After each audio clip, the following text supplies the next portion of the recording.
In our first episode of Season 5, we have a special guest, Joe DeMers, starter for University of Washington. Earlier this year, Joe threw a perfect game, only the 27th in Division I history. Joe has been Angel Borelli's client for the last 11 years. She not only keeps him injury-free, but makes sure his strength training and mechanics stay in check. This episode, you're going to learn how they work together to do that, and also how to pitch a perfect game. Let's go.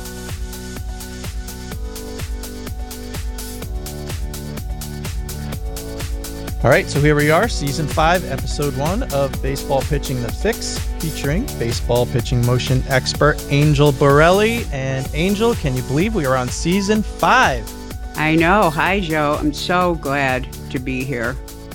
So glad.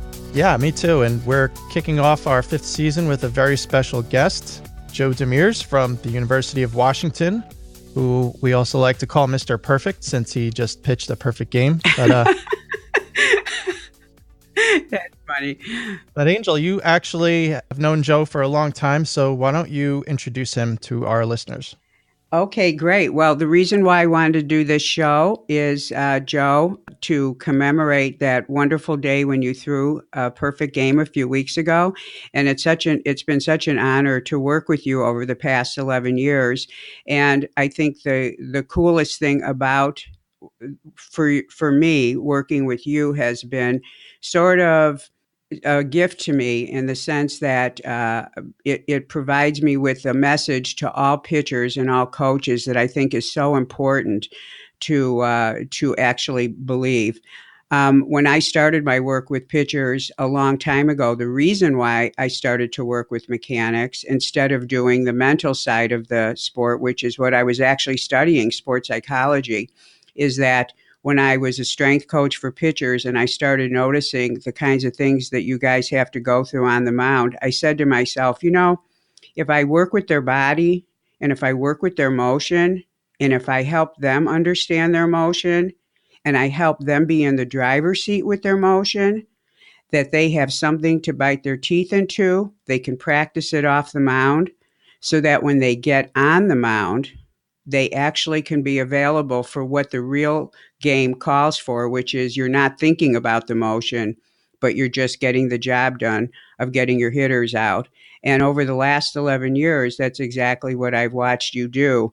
And when you threw the perfect game, I said to myself, never a doubt. And you, for 11 years, have embodied that whole philosophy that I've had, which is you've worked hard to control the things you can control, so that when you got on the mound with the game being completely out of your hands in terms of what you can control, that you would be available for it. And the take-home message that I want for all the pitchers that are listening today is to really realize that there are so many things that you can control when you're a pitcher. What you do off the mound is critical. And if you do it and you commit to it fully, when you get on the mound, you can actually handle everything that comes your way. So for me, this show today is a perfect kind of reward for thinking that way and then also seeing it come to life with the work you've done.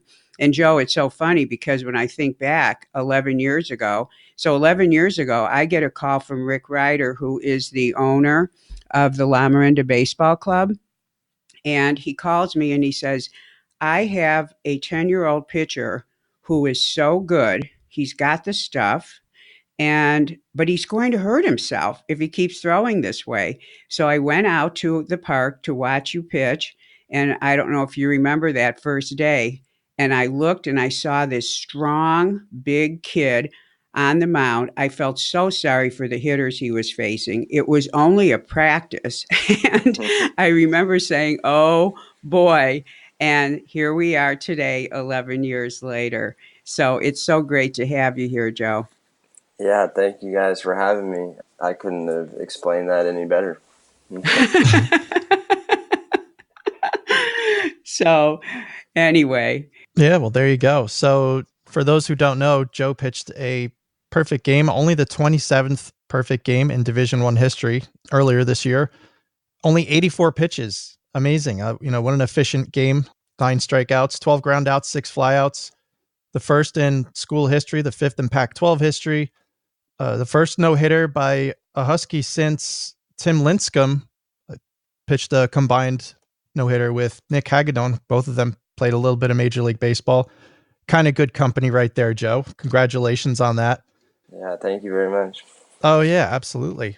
But really what I want to talk to and what I'd like to hear from you is not what happened in the game, but a lot of the things that went into putting you into that position of being able to, first of all, be one of the top pitchers for Washington, if not the ace pitcher for Washington this year, but also in a position where you threw a perfect game. So first thing I want to ask you is, from what Angel's told me, you've never, ever hurt your arm. No major injuries whatsoever to your arm. How does that happen? I mean, at this day and age where we see so many kids and adults of all ages just blowing out their arms one way or another, how can you explain never having an arm injury? Yeah, it's not just training hard, but training smart. We do a certain pitch count and recovery program. We lift properly before and after pitching, and the band routines that we do before and after pitching, those all contribute to me staying healthy. And it's been just a great program that I've been on for many years now, and obviously it works. So yeah, just all that combined has been my main key to staying healthy. Joe, since you mentioned training, I wanted to throw in, because I get questions from listeners, and one of the questions that I get all the time is, fathers always asking this, at what age should my son start lifting weights? And as you know, an experimental program that I started, and it never stopped, was bringing you and your other bros into the gym when you were 11 years old and saying, hey, you know what, let's work out twice a week. The demand on your body's there. You guys are great players. And we started with you when you were 11 years old. Would you say that if your father was asking you that question, would you say, hey, if he's on the mound, it's early enough to train as long as he's doing it right? Or what would your opinion of that be? And how much of a role do you think starting early made, so that when you got to be 16, 17, where a lot of kids are just picking up their first weight, you had already been training for years? Yeah, I think if you're old enough to play competitive sports, you're definitely old enough to get in the gym and start lifting, as long as you have someone there to show you how to do it properly and not blowing it up with too much weight. I think we started with like 5-pound dumbbells on almost every exercise. I know it didn't last long, but we did. Yeah, no, and then I was eager to get up in weight from there on out, and I'm still trying to go up in weight every time I go in the gym. So I think it was very beneficial to me. It not only taught me strength, but coordination as well, and proper lifting techniques. So obviously I had you to help me with all that, but it definitely made me a better player at that young age, and to be able to carry that on throughout high school and now college. So, Joe, do you continue to lift weights? You do it in season as well as off season? Yeah, yep. I lift 3 times a week, both in season and off season. Off season is a completely different workout than in season workouts, but it's the same amount of intensity and purpose. Okay. So Angel had mentioned that she first saw you as a 10-year-old who looked like he might hurt his arm. Do you remember how you reacted when Angel came to start working with you, and like maybe any memory of what was going through your head when someone was trying to tell you to fix what certainly you might not have thought was broken since you were still pitching pretty well? Yeah, I mean, we took it one adjustment at a time. I probably had 100 things wrong with my mechanics, but she just took one step at a time, and each step I saw improvement, and so I knew I wanted to keep working and keep getting better with Angel, and so I saw myself improve immediately almost, and I still do. She'll fix one little thing in my mechanic, and I'll immediately feel it. So I've been very lucky to have Angel to work with. See, now that's interesting because there are so many pitchers who are afraid to make even like a minor adjustment for one reason or another. Why do you feel like you have a different perspective when it comes to getting adjustments or being told you need to fix one thing or another when there's so many pitchers who just they're afraid to change anything at all? Yeah, well, we've made adjustments that I didn't like, and I've not done them, but I've tried everything that she suggests, and almost all the time it's the correct way, and not only just staying healthy, but providing more on the fastball or getting over the front foot for the breaking ball and just stuff like that. So I think being able to make adjustments is one of the keys to moving up in pitching through every level.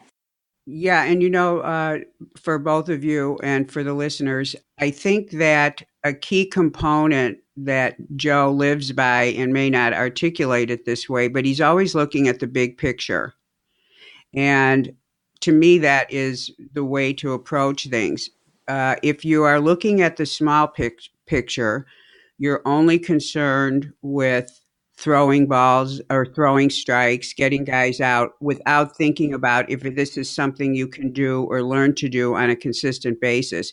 Repeating a good performance is what pitching should be about. It's, anybody can go in and be lucky and throw one good game, but coaches even know how to recognize if a pitcher has the style of delivery that is repeatable. And being repeatable is not only important for consistency, but also for the pitcher to be able to progress and improve. If he's repeating something that is central to his delivery, he's getting better at it each time.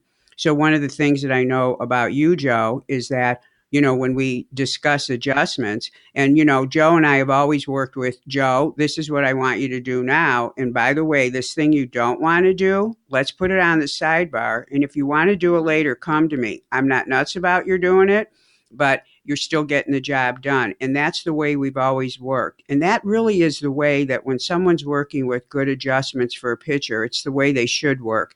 You're negotiating with the pitcher, and the pitcher should immediately feel, oh, this is going to be good. Even if he can't do it right away, a pitcher usually knows after 2 or 3 tries, he'll shake his head yes, and he'll smile, and he'll know he likes it. And I think the great fear that pitchers have is they feel like somebody's trying to change them from being who they are. And to me, the most important thing that coaches have to keep in mind is you have to see who is that pitcher, what is his central theme of his delivery, how does he move, who is he, and then you make the adjustments around that, making sure you're retaining that individuality that pitcher has. And if you've taught him right over time, when you suggest something to him and he tries it, if he says, I don't want to do this, you have to respect his opinion, because after all, you've helped educate him to be able to make that opinion. And you have to remember that the pitcher is the one that gets to call it. If you're doing your job well, he doesn't say no very often. 99% of the time, he's going to say yes. So I think that's such an important take-home message. And Joe, that's one thing about you. You're always open, because for you, improving is the name of the game. Yep. And I know I have to improve in order to move up and up each level of this game. Have you made any adjustments this year leading up to the perfect game? Did you have to make any mechanical adjustments one way or another? Well, my glove arm has always been my biggest thing. I always let it fall down a little bit instead of pulling it in like a row. So that's been the main thing I've been working on. Other than that, no, like Angel said before, I try and work on my mechanics in practice throughout the week, so when I get into the game, I don't have to worry about anything. Right. So once, let's say you had to make a small adjustment with your glove arm and you're in the game, are you thinking about it once you're in the game, or at that point it's out of your head? No, I do it so many times throughout the week that when I get into the game, I don't even worry about it. I can just focus on one pitch at a time, one hitter at a time, and not worry about my mechanics. And that was a key part to the perfect game, especially when things are going so well like that. You don't want to be thinking about your mechanics at all. You just want to keep doing what you're doing. All right. Now, do you ever self-adjust or fix yourself in the middle of a game? Like are you able to realize when something's off, or are there any clues that tell you something is off, and then can you fix it on the mound? Oh, yeah. Almost every game I catch myself doing something, one thing or another. And that's another thing about being an elite pitcher is being able to make in-game adjustments like that, and that's been huge for me. And Angels taught me how to catch those all the time. Yeah, Joe, this is another thing that I think is so important for pitchers to think about, to start with thinking about this, especially if you haven't had a lot of work with your mechanics. Working with mechanics and learning how to take instruction. Let's say you've got a coach that you trust, but let's say you haven't been around very often in terms of working on your delivery. And so a little part of you is hesitant, but moreover, you're not experienced at taking and implementing instruction. If you give yourself a grace period to where you allow yourself to make mistakes and learn, and allow yourself to work with something long enough to where you actually see it work, you will then go to the next level with being able to take instruction. One of the big differences that I see between pitchers that end up, let's say, in the position Joe is in, and a pitcher who has maybe a great arm, but he doesn't have that mindset, he doesn't have the head for pitching, is the inability to trust instruction, take instruction, let it sink in. And it's because of some message that's going on in their head that's actually blocking them. So, as a pitcher, learning how to take instruction, as long as you're with people you trust, is a very important component to becoming a good pitcher. And then you get to where Joe is at, which is, when I work with pitchers, I individualize for them all their things. For example, Joe knows his glove arm is a thing. He knows that when he puts it out in a certain way and it's at a correct height, it helps him rotate and square up to the target more efficiently. The second he's not doing that, let's say he's in a bullpen with me and I say, your arm's low. He goes, oh, okay. And then he fixes it. He goes, oh, wow. In that moment, he can tell by contrast that it has helped. Now, why is he at that place? Because we've worked on it 100 times. Does it get out of whack? Yes. As I always say to him, Lamborghinis need tune-ups every other day. Volkswagen may be able to drive around without seeing a mechanic for a long time. The better you are, the more you will get out of whack. But it doesn't take a big deal to put yourself back into shape. So for pitchers, learning to take instruction, exposing yourself to the instruction, giving yourself that grace period to make mistakes, to see the benefit of it, will get you to the place where when you have your own little toolbox of things you do, when you're on the mound, if you need an adjustment, you should be able to make it. If you're walking, if you've just walked 3 guys and your ball is missing with a certain pattern, it's really great for you to be able to walk off the mound, kick some dirt around, take a millisecond and say, uh-oh, I must be doing this thing again, and then go back on the mound, forget about it, but do it. And that's the kind of adjustment that Joe's talking about. And at an elite level, you have to be able to do that because you might get out of whack on the mound. But you should be able to acknowledge it, and then you forget it, and you trust that your body heard what you just told it to do, and then you trust that it heard it, and then you go ahead and your next pitch is all about the pitch. And that's the difference in taking somebody who is having instruction and open to coaching. And again, I'm going to say that the characteristic that Joe brought to the table at an early age was that he wanted to be better and he was open to instruction. But I am sure, just like he said, we took one adjustment, he saw that it helped, and then he said, I'm in. You have to, as a coach, prove yourself to your pitcher, and you have to do things that are actually going to help him be better. Not you sound like a good coach, but say something that helps him be a better pitcher. And I think that's an important thing for coaches to keep in mind. Yeah, that's great stuff, Angel. I want to move forward to the perfect game. When you were in the bullpen before the game doing your warm-ups, did you feel anything special or different about that day or about how you were feeling or anything like that going through your head?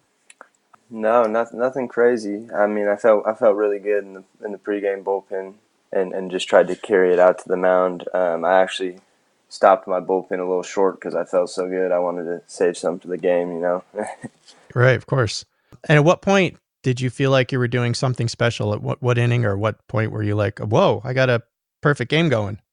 Well, at this level, it's hard to go through the lineup perfect, let alone 3 times. So once I got through that first time perfect, I was like, all right, let's try and do it one more time. And sure enough, I went through the 9 batters again through the 6th, and I just said to myself, I got one more time through the lineup, and I have it.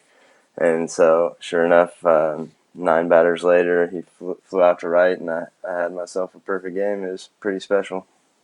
Yeah, absolutely. Now, once you got through the lineup the second time, yeah, did you feel like any like different pressure or put anything on your mind like, wow, I got a real shot to make this happen? Or like, did you like anything different happen in your mind, or like you put a little extra in or anything like that?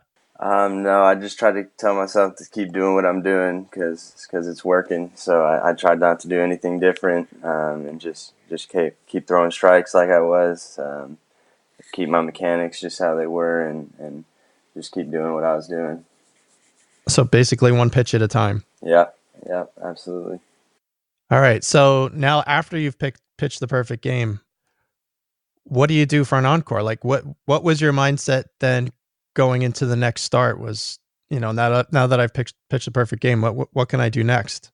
Was there anything different about how you approached the next outing? Yeah, I was trying to do it again. Yeah, we were actually in Minnesota, and I went through their lineup one time perfect. So that was 12 perfect innings in a row, until their leadoff guy got a hit in his second at bat. And then you were like, damn it. Yeah, and then I was like, there it goes. But no, it was pretty special, and I mean, every time I go out there, I'm trying to throw a perfect game.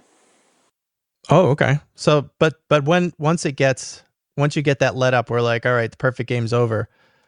Is there a reset, or is it just you just keep doing what you did the pitch before? Yeah, now I just say to myself, it's time to compete and get the win. After a hit's been given up, it's time to just win a ball game. Right. I have a little something I want to throw in here. So, Joe, here comes my curveball that I promised you. So, to the listeners, as I mentioned Coach Rick Ryder, who is the owner and founder of La Miranda Baseball Club. It's one of the best travel baseball teams in the country. He's got 6 teams ranging from 10 to 18U. So Joe played for him as a young boy. So, of course, I had to interview him about Joe for this interview. So it turns out Mr. Perfect wasn't actually perfect in one way when he was 10. So here's what Rick said. I have a bunch of notes, and all of these things were fantastic. But I want to tell you what I said. Come on, Rick. I said, there must be something about Joe that wasn't perfect from the start, in addition to some of the mechanical stuff. And here's what he said. Do you know what I'm going to tell you? I don't, but I'm eager to see what it is. Because I want everyone to hear about this, because it's something that you did that you overcame. In fact, you overcame it by the time you were 12. And if you hadn't overcome it, we would not be probably having this interview right now. You may actually not even be at UW. So he said that one of the things about you when you were 10, obviously you were awesome. Obviously you were big. Obviously you were strong. You had a great head for baseball, and you were quite the competitor.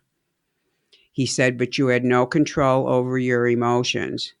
He said, not so much, like flagrantly running around being emotional, but that you were such a tough competitor that your competitiveness was so above everyone's on the team that you weren't the most patient or the most accepting of any errors that would go on during a game, so that you would actually be affected. And he said he could visually see your rhythm being thrown off. He could visually see you being affected. And he said, and that was when you were 10. And he said that by the time you were 12, because you knew that was a problem, and I'm certain that he discussed it with you, he said he saw you starting to work on that. And he said, by the time you were 12, you had completely overcome that being affected by things that didn't go right in the game. And when I heard that, I was surprised because, of course, I never witnessed it.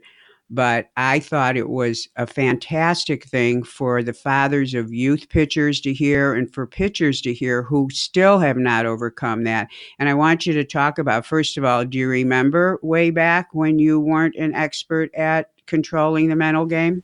Man, now that you say that, yes, I do. I try to block it out, but yeah, I remember I could be a little bit emotional, maybe even somewhat of a baby. That is very interesting.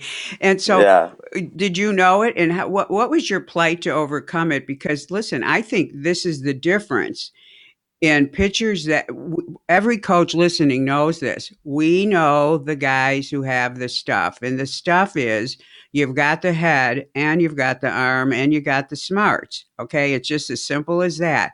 But you have the attitude and you know how to handle yourself, demeanor on the mound. So that's why anybody who knows you on the mound now knows you have like an amazing demeanor. I mean, it's amazing. So that's why when I heard this, so you transformed yourself. And I think stories of transformation are important for pitchers to hear because there's going to be somebody who hears this podcast who says, man, that's me. And they need to see that it can be overcome. Tell us all about it and how you got out of it. yeah. I mean, that was just part of me maturing as a person and a player, and I really worked on just not letting anything that I can't control affect me or my performance, because I would notice it affect my performance. I would kind of go downhill after something went wrong. So I just really stuck to it and tried to take it one pitch at a time after that. And my dad was a big help in that too, saying that I can't be doing that stuff on the field. It looks bad, and that I just need to focus on what I can control. Wow. That is amazing. And before I leave the topic of Rick Ryder, I want to tell you, I said to him, so what did you think when you heard that Joe threw a perfect game? Since, he and I have been with you since the beginning. And I said, what did you think? And his exact statement was, I said to myself, it was just a matter of time. Nice, huh? Yeah, that's awesome. I appreciate Rick and everything he's done for me. Yeah, he's a great coach. We hope to have him as a guest to educate fathers on youth pitching. But speaking of parents, Joe, you have a set of parents that are, it's hard to describe them because they are, wow, I don't know how to describe them. Supportive, non interfering, amazing, just perfect in so many ways, from saying that as a person that's looking from the outside in. And there's so many things that parents can do that they don't intentionally want to do, but that can cause problems for their child that's an athlete. Do you know what I'm talking about? Yeah, absolutely. Yeah. So let's talk about if you were, because we have a lot of fathers listening, and the fathers that, of course, working one on one, especially with pitchers of all ages, I spend a lot of time talking to the parents and mostly the fathers.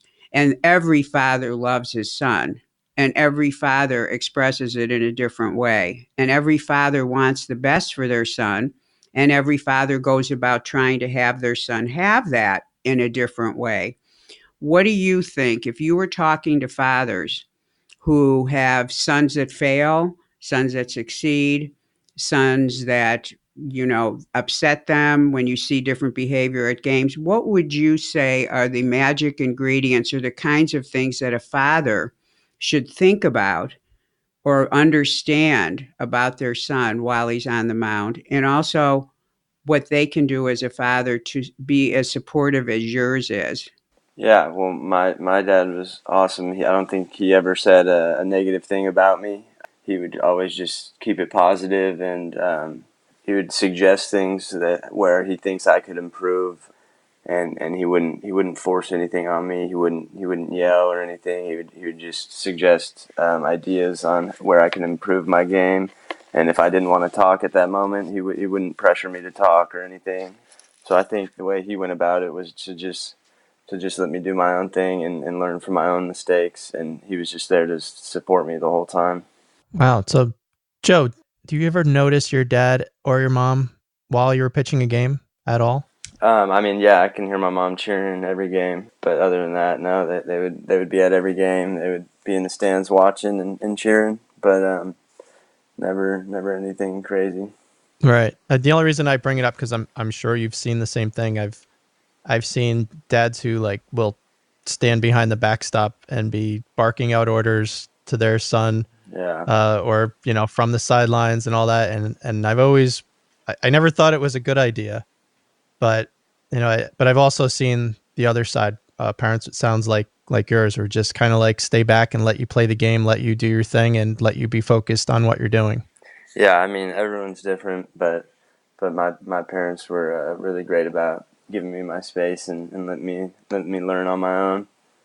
That's cool. While we're talking about this, I do want to go a little further back in your history. This perfect game wasn't the first time you were successful at baseball. Obviously, you had a fantastic career in high school. Gatorade California Player of the Year, Pitcher of the Year, according to Perfect Game, X-Preps National Player of the Year, USA Today All-American, Louisville Slugger All-American. I mean, it goes on and on and on. You had a lot of attention thrown on you at a pretty young age. When did you start being approached by college and pro scouts? How old were you? Well, let's see. I went on my first visit when I was in 8th grade, and actually got offered a full ride when I was in 8th grade. Wow. Yeah. So yeah, it started really young. Now, having that thrown upon you at that age, did it affect your perspective? Did it change your head at all? Did you get a little too big headed or anything, or did it get you more motivated?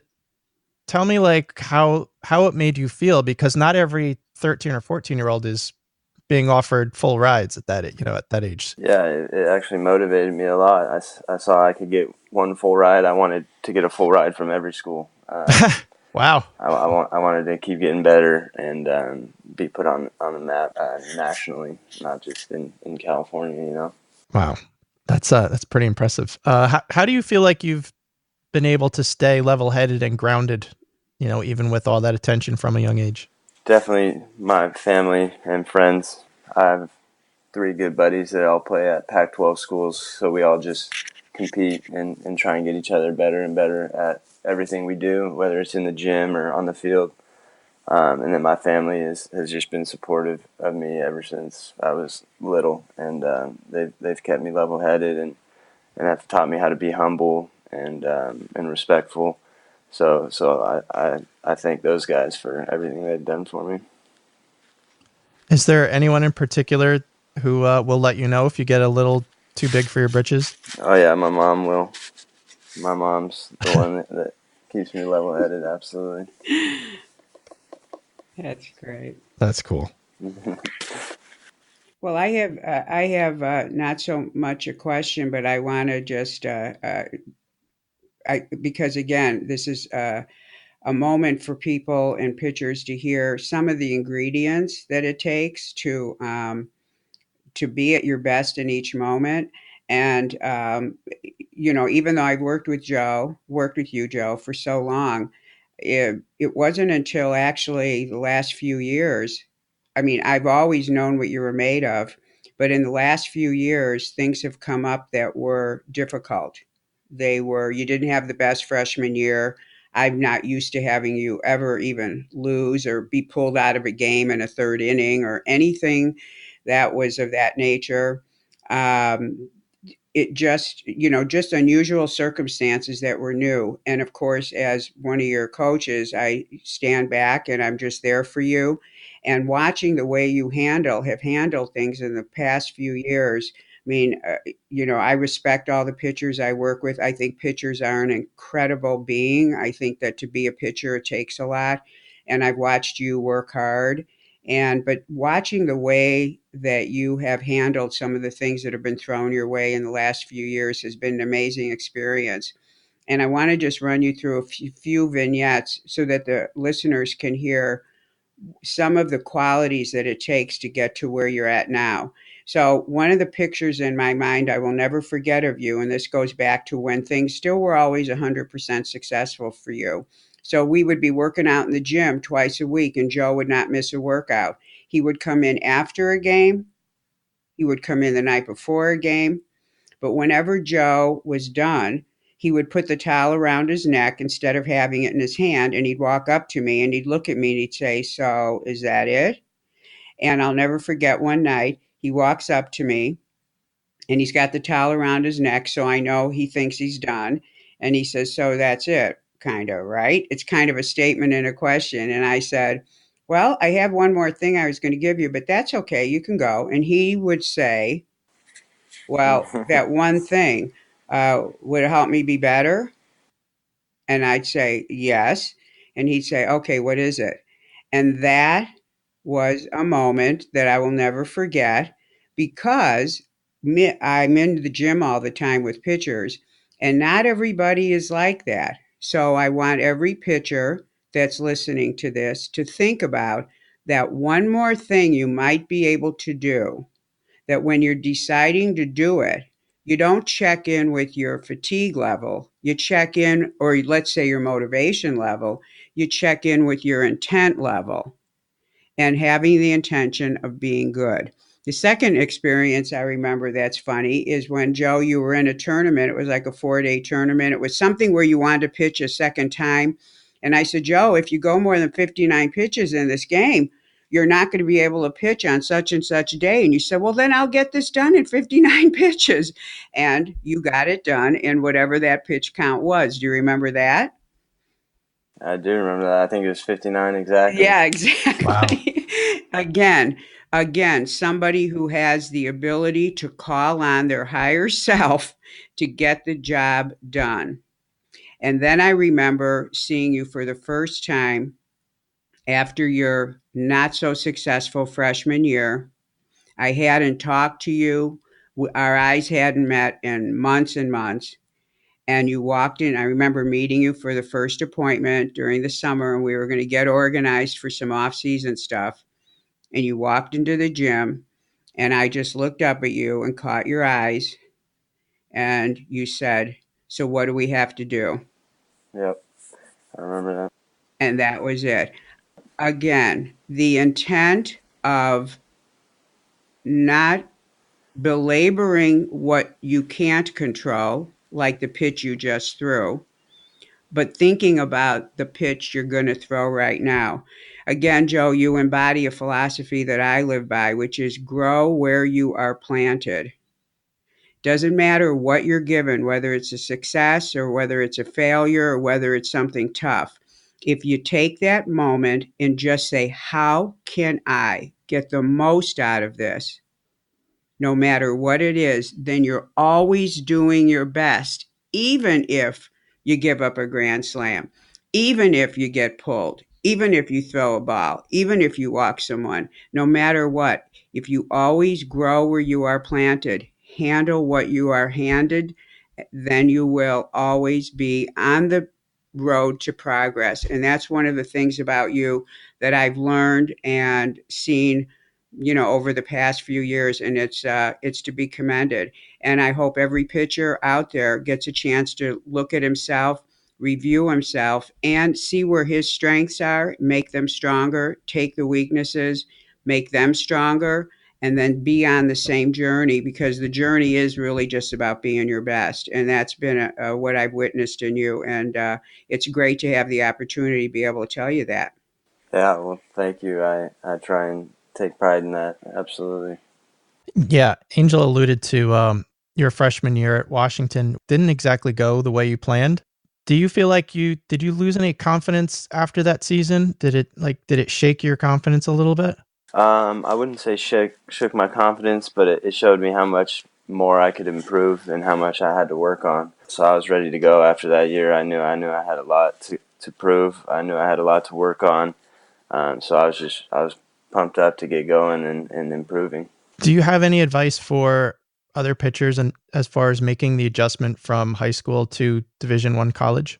Yeah, I mean, it's a completely different game. You know, it's everyone's high school's best player on one team, and so it's a big adjustment. The game's quicker.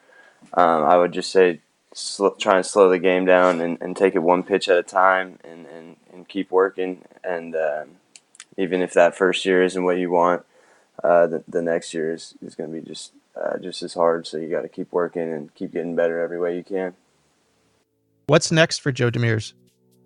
Hopefully, I'll be pitching in the MLB in a few years. But right now, I just got to keep going throughout this season, and the draft is coming up in June. So that's my next steps. All right. Well, good luck with that. Yeah, thank you. Joe, thanks so much for coming on. Yeah, thank you guys. Thank you. Thanks so much for listening to this episode of The Fix. Please pass along to another pitcher, coach, or parent. Please subscribe to the podcast. If you have no idea what a podcast is, go to the App Store on your smartphone and search for Baseball Pitching The Fix, and you can download our app. If you want to learn more about Angel, you can go to her website. It's gymscience.com. You can also email her, angel@gymscience. For more about me, Joe Janish, you can visit fixingpitchers.com, and you can also hit me up on Twitter @fixingpitchers. Both Angel and I hope that you learned something this episode. If you have any questions, please reach out to us. And in the meantime, we wish you safe and effective performance on the pitching mound.